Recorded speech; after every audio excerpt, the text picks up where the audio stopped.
Bem, não era a nossa intenção, dentro da sequência de análise que temos feito, tanto do ponto de vista do desenvolvimento sustentável, como do ponto de vista das relações políticas e institucionais no Brasil, face à crise política e econômica e todas essas implicações com o desenvolvimento sustentável, fazer mais uma análise das etapas do quadro político-institucional que nós vivemos no Brasil.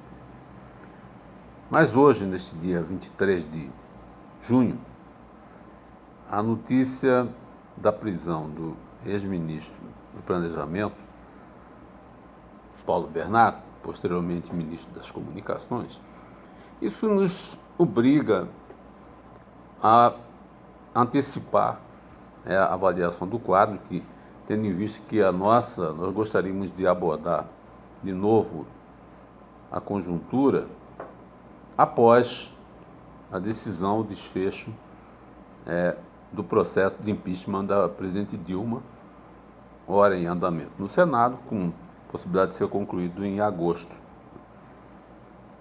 Isso nos permitiria ter uma visão mais clara de como é que seriam as condições que iriam balizar as tomadas de decisões futuras, com a presença do presidente interino Michel Temer ou com a volta da presidente Dilma. Então isso seria um divisor de águas fundamental para qualquer tipo de análise. Somente após essa decisão é que nós teremos uma clareza sobre o que poderemos esperar, o que nós poderemos questionar, o que nós poderemos também sugerir, propor dentro de um quadro mais definido.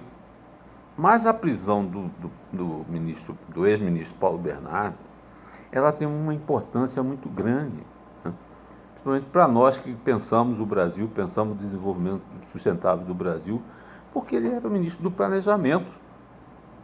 Ora, se o planejamento do Brasil, a área do planejamento, que é uma área estratégica, onde onde nós imaginamos que as grandes questões, não só a questão do orçamento, que é matéria de competência do Ministério do Planejamento, para formular toda a política econômica, é um dos participantes da formulação da política econômica, e planejamento, em princípio, é uma coisa muito séria, deveria ser, pelo menos, uma coisa muito séria num país como o Brasil, que pretende superar o atual estágio de um país em desenvolvimento. Como disse o senador Caiado, o Brasil ainda é um país pobre. Temos desigualdades e dificuldades na área socioeconômica ainda de país pobre. E a gente precisa superar isso. Esse é o grande desafio que temos pela frente. Portanto, a prisão de uma pessoa que era ministro do Planejamento, depois ministro das Comunicações, responsável também por um dos setores estratégicos do país, acontece sob a acusação grave de corrupção dentro do Ministério do Planejamento, ainda mais com as características que foram noticiadas de manipulação e usurpação de dinheiro dos empréstimos, que são os créditos consignados. Vocês estão mexendo aí com recursos, estamos aí entrando na área de recursos de um segmento frágil da população, dentro do conjunto dos trabalhadores formais do país. Isso se torna mais grave. E, por isso, eu não poderia deixar de vir aqui fazer uma abordagem antecipada desse quadro que está colocado, com esse escândalo. Abre-se aí um espaço muito grande de especulação política, inclusive porque a esposa do ex-ministro é a senadora Gleisi Hoffmann, que é uma das mais combativas defensoras da presidente Dilma na comissão de impeachment, como é que fica a situação dessa senadora? Como é que fica a defesa da presidente Dilma nesse contexto? Como é que fica o quadro do julgamento da presidente no impeachment com um dos principais integrantes da sua defesa numa situação constrangedora como essa? Né? Não é para ficarmos satisfeitos e comemorarmos, mesmo que a questão da Lava Jato e a questão dessa operação agora, que prende o ex-ministro, seja um sucesso necessário. Não há o que comemorar. Né? Há o que se lamentar que o Brasil chegou a esse ponto em que um ministro do planejamento, ou um ex-ministro do planejamento, um ex-ministro da cúpula do governo, da confiança, tanto de Lula como de Dilma, agora é preso numa condição dessa. É muito ruim para o Brasil, é muito ruim para a nossa imagem, e isso enfraquece as nossas instituições. Recentemente, o presidente Michel Temer concede uma entrevista ao jornalista Roberto Dávila. Esse é um outro dado que justifica essa nossa abordagem. E nessa entrevista fica claro que o presidente afirma textualmente que ele se considera um presidente de fato, que ele não está agindo como um presidente interino. E todas as medidas que ele tem tomado realmente confirmam isso. Esse é outro lado da moeda. O Brasil está numa situação tão emergencial, como bem colocou o ex-presidente Fernando Henrique Cardoso, que nós não podemos mais esperar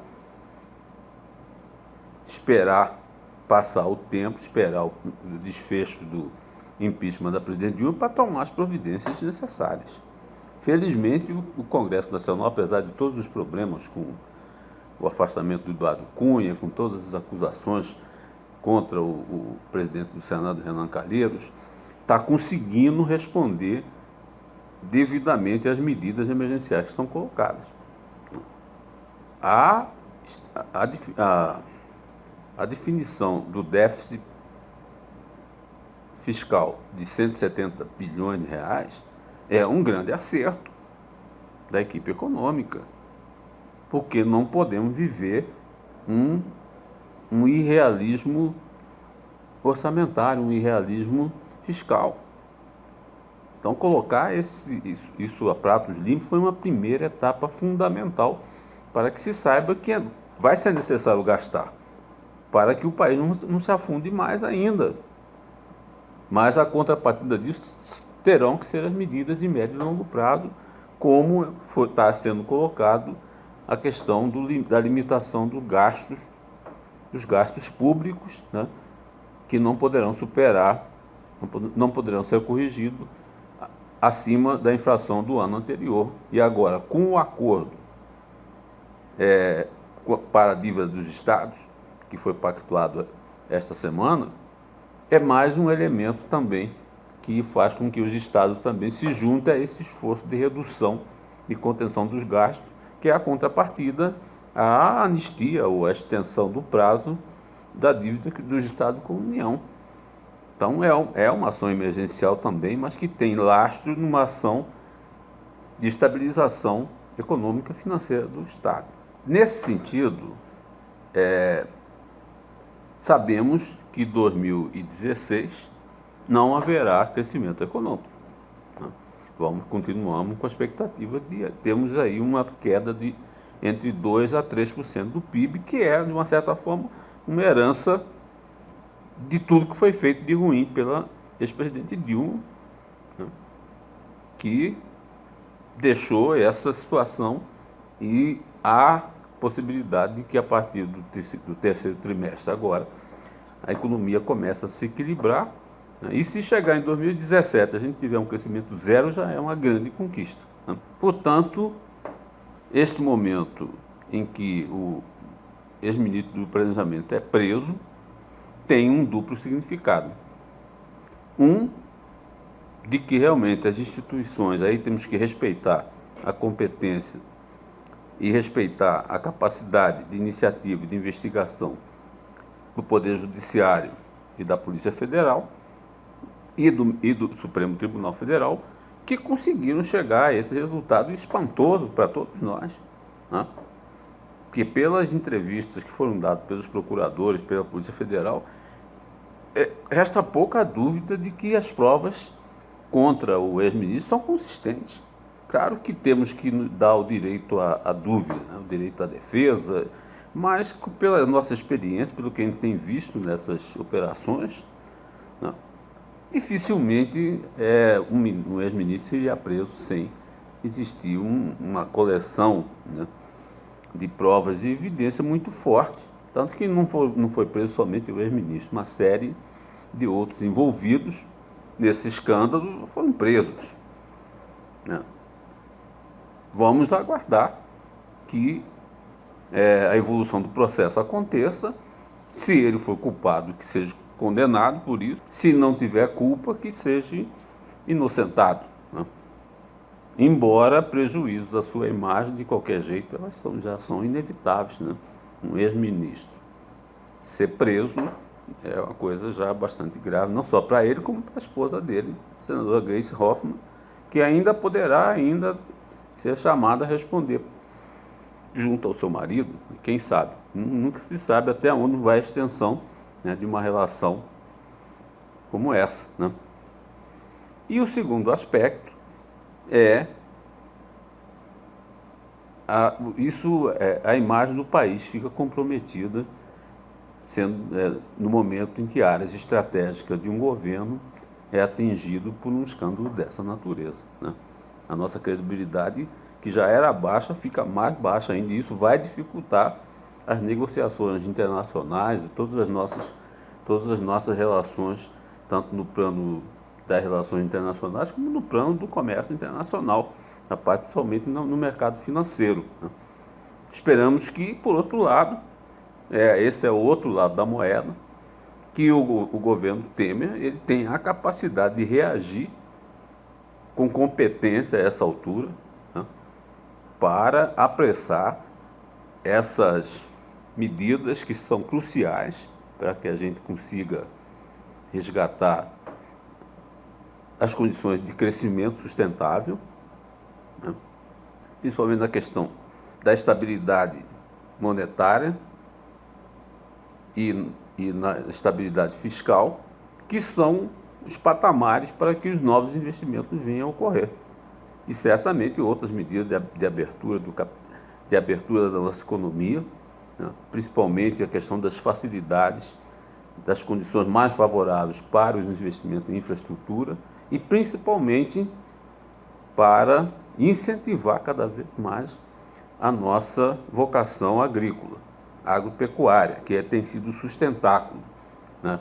Principalmente Mato Grosso, né, que tem sido o carro-chefe, que tem evitado déficits fiscais na nossa balança de pagamento, né, sem novas onerações e aumento de oferta de crédito para que esse setor não só aumente a produção, como também ocorra um processo de industrialização, principalmente em Mato Grosso, que exporta commodities em bruto, né, e não tem as vantagens socioeconômicas, principalmente as vantagens de geração de emprego qualificado, aumento do valor agregado dos seus produtos de exportação. Então, o processo de industrialização das áreas onde se concentra o agronegócio é uma segunda fase do processo de desenvolvimento do Brasil, e o governo federal tem que olhar isso com atenção, né? Há que existir medidas específicas para que a economia no interior do Brasil, no Centro-Oeste, na Amazônia, no Nordeste, cresçam em qualidade. Para isso é necessário investimento em ciência e tecnologia, em inovação e também na questão da infraestrutura para facilitar o transporte e permitir que as indústrias de transformação que utilizam essas matérias-primas, minerais, grãos, e todo o produto do agronegócio possa trazer mais riqueza para essa região pela agregação de valor.